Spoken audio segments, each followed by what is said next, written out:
Good morning. Good morning. Thank you. Want to just say to everyone, thank you for taking time out of your schedule to be with us today.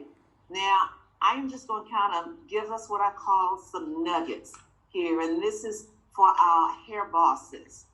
First of all, looking at who is our target market? Who are they? What are their ages? What do they do?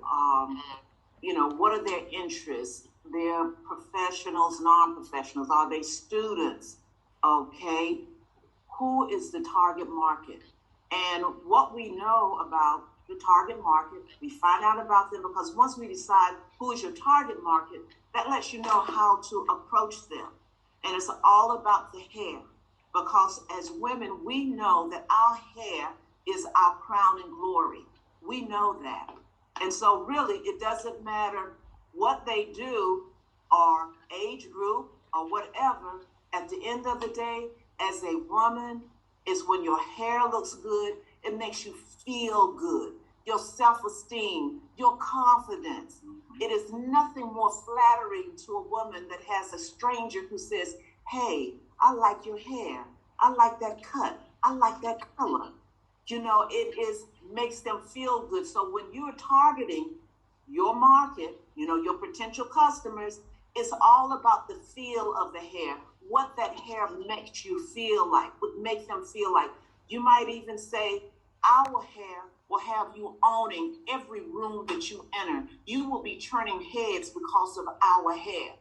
On the LaRan Fantasy website, we say, our hair, your look, their compliments. That's what we dub it as. And you can say the same thing. My hair, your look, their compliments.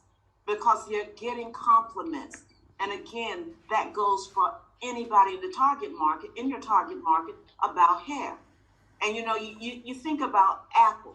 Now, Apple really knows their target market. Because Apple, you never hear Apple talk about the emails, the functioning of the phone when you get a call. They are focusing on that iPhone camera. It's the camera. They're always selling the camera because they know their target market is really interested in the camera.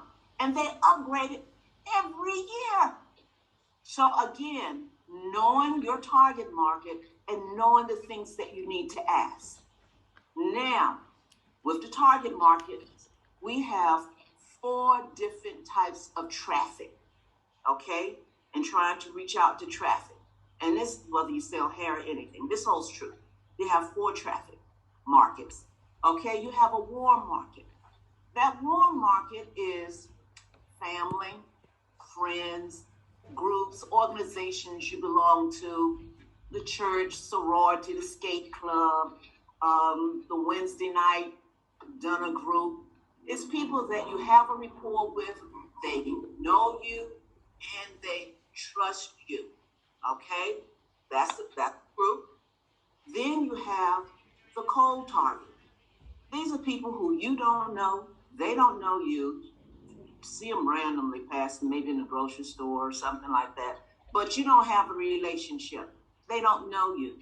Now, for that market, that's when that business card, on one side of your business card, you have your name, your contact, your information about your hair. On the flip side of that business card is a coupon. So that when they make their first purchase, hey, they can get a discount. You're doing that. Then we also have our market that is considered to be borrowed traffic. Okay? That's where you're leveraging someone else's influence to establish your customers. Okay? That's what you're doing. You are now going to an already existing audience to establish your customers. Okay? And you think, okay, now how do we kind of do that? And when you're doing that, you're thinking about, okay, now, before you make a list of people to do that with, you're thinking about, okay, what am I bringing to the table and what incentives do I have? And as a hair boss, It might be like a joint venture. It's where you present your hair in front of their group, then they present their product, whatever it is, in front of your group. Okay, that's a joint venture. Okay, because again, they already have an existing audience. And you say, well, and we know that money and free is always a good way of incentives. Now, it was this Fashion Nova. This is a clothing line from out of LA. It started in 2006, but it really hit off in 2013. And what they did was made a list of lifestyle and fashion bloggers. They sent them free clothing, told them to take a picture, do a review, 60-second review, and then to tag them. And that happened. They gave them a coupon so they could track it. And then in 2013, that's when Fashion Nova made their big move. And it was all through social media. Then next, you have traffic that you buy traffic, okay? And that is where you will say Facebook, Instagram, where you will pay to put your information on that platform. Now, lastly, we have what we call a pain points, okay? Now, pain points is the concerns that you're trying to introduce someone to your hair, and they already say, I got hair, but you want to hear what their pain points. It might be about the quality, it might be about the price, it might be about the shedding, it might be about the shipping. But what you want to do is get them to identify those pain points, and then you want to focus on those pain points. Sarah says, you know what? I'm paying too much for my hair. Okay? So your conversation with Sarah is going to be, hey, Sarah, we can beat that price. And not only beat the price, the quality of our hair even exceeds what you're already getting. That's the conversation you're having with Sarah. And then we never want to assume what a person's pain points are about their hair. We never want to assume, because if we listen, they're going to tell us what it is. Whether it's the quality, whether it's the price, whether they don't have the hair in ship it, they don't have it in when I want it. Because of the quality of the hair, I'm frequently having to buy the hair. It's not lasting as long. We are going to hear what their pain points are, and that's what we focus on. And so we end the conversation with telling whoever that we're trying to, our target group, hey, don't purchase any more hair until you see what I have. And I guarantee you that it will blow your mind from the price, we can beat the price, and for the quality. Okay? So now these are what we call just nuggets. It's nuggets about, identifying your target group, and remember, hair is a woman's crown and glory, regardless of what they do, how old they are. It doesn't matter whether you have the mature crowd or whether you have the young folks, they're hanging out at the club or what. It doesn't matter. And then also knowing your traffic areas, where you can go for potential customers, and then knowing your pain point. Okay? All right, Lorenzo? Because there's multiple streams of income in this thing. Multiple streams of income. One of my favorite scriptures over the last 3 months, and you should write this down, is Ecclesiastes 11th chapter and the 2nd verse. NIV. Make sure it's the NIV because it makes it plain. Ecclesiastes. You can ask Google how to spell it. Okay. Ecclesiastes 11th chapter and the 2nd verse. It says this: by the wisest man that ever lived, King Solomon. And this was for the entrepreneurs like us, okay? He said, you ready? You should have at least 7 streams of income, and even 8. Let me repeat that. King Solomon, the wisest man that ever lived and the richest man that ever lived, said that you should have at least 7 streams of income, and even 8. Ecclesiastes 11 chapter 2nd verse, NIV version. And everybody on this Zoom call can relate to having multiple streams of income, especially after what we went through in 2020. Okay? So this is an excellent opportunity to absolutely create another stream of income. And what got us in this business, like I mentioned, was my son's birthday. I wanted to give him a good birthday gift. And at the same time, here was an opportunity for us to bring these dollars back into the Black community. And these Koreans have dominated this hair business for as long as I've been in the beauty business. And I've been in the beauty business for 35 years, y'all. This is my 35th year, October of this year. 35 years, okay? And the Koreans have dominated. So let me get to it. The hair, just hair alone, hair, wigs, braids, etc., represent a $10 billion industry. That's huge. A $10 billion industry. Now, out of that $10 billion, 70% of that is the Black consumer, especially the Black woman. 70% of the 10 billion. So that would be 70% of 10 billion would be $7 billion. That's what we spend, my people spend, in hair, wigs, etc. So we need to make sure that we get a piece of that pie.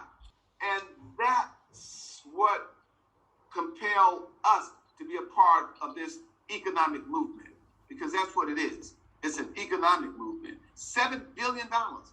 Can you imagine $7 billion coming through the Black community? Our lives would be enriched exponentially. Let me give you some facts. Here's some facts.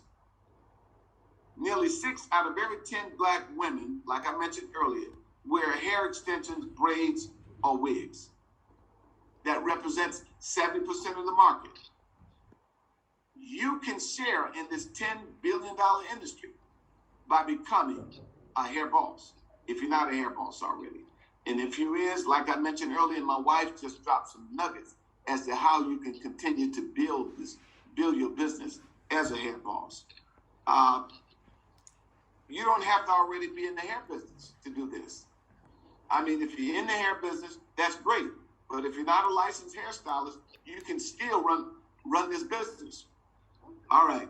So you don't have to warehouse your products. You don't have to warehouse it, and you don't have to fill your product orders. That's what was appealing to me. Okay? Because my wife and I are sitting in the world headquarters of LaRan Products right now. And we're in the office part of it with this beautiful backdrop. Okay? We have our warehouse right behind us. But our products are jealous. And they don't want no other product in that warehouse but LaRan products. Okay? That's it. So that was appealing to me. So you don't have to warehouse this merchandise, or anything. And it's enough for all of us in this hair business. Okay? Everybody can get a piece of the pie. Now, how do you know when you're in a promising business? How do you know when you're in a promising business? Okay, here you go. You have a product that people are using without being coached to do so. Number one, you don't have to coach people to buy hair. Okay? Number two, you have a product that people are using already. They're already using hair. to the tune of $7 billion. Number three, when you have a product that you don't have to teach people how to use, they already know how to use it. And we're talking about how do you know when you're in a promising business? Number three. Number four, when you have a product that people will buy regardless of their economic status, like hair. And lastly, when you have a product that is used by every race, age, group, gender, including children. Including children. I was in Inglewood, California once before the pandemic, and the high school let out right on Manchester Boulevard. And I saw these young ladies, high school girls, walking across the street. And as they was walking across the street, I said, wow, every one of them had a weave. Not 6 out of 10, but every one of them, 10 out of 10, had a weave. It's the same as human hair, but it does not have the follicle. The follicle is attached to the head. All right? So the hair just does not have a follicle. So it's 100% human. And in most cases, one donor.